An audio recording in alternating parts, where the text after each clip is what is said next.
a port city that lies to the southeast of the country. An intense bombardment, relentless for the last 2 days. The electricity is cut off, the water supply is out, there's no heat, no internet connection. It's a desperate situation, and I've got deep contacts in Mariupol, and they are taking shelter. They have been for the last 24 hours. Can imagine. Russia's parliament passed a controversial law that will imprison people for 15 years. Can you tell us about that?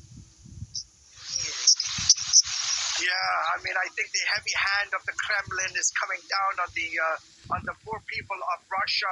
Today, the lower house of the Duma, the equivalent of Congress or Parliament, passes controversial law. Basically, in essence, it says that you can't propagate fake news. And guess what? To them, is fake news. For example, they cannot, no Russian person can use the word that Russia has launched a war against Ukraine. The word war can get you in prison for up to 15 years. Also, if any Russian were to publicly say that the country needs to be put under sanctions, that can also land you behind bars as well. There is some rumors that martial law could come to Russia, and there are reports today that Russians are trying to get out of the country either by land, by sea, or by plane.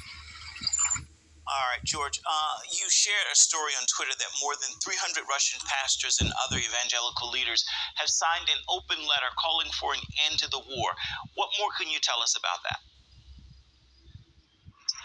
Yeah, some of this came from after their counterparts here in Ukraine. Evangelical believers said, listen, to the church in Russia, they said to their brothers and sisters across the border, guys, why are you not saying anything?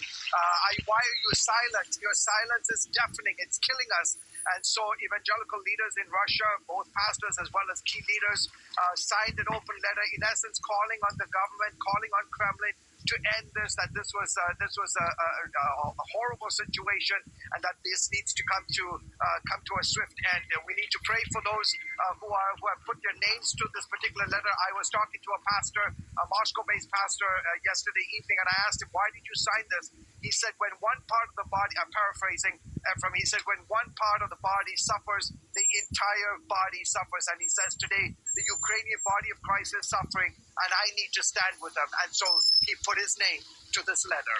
All right, George Thomas reporting for us from Lviv, Ukraine. Thank you so much, George. I want to remind you and let you know this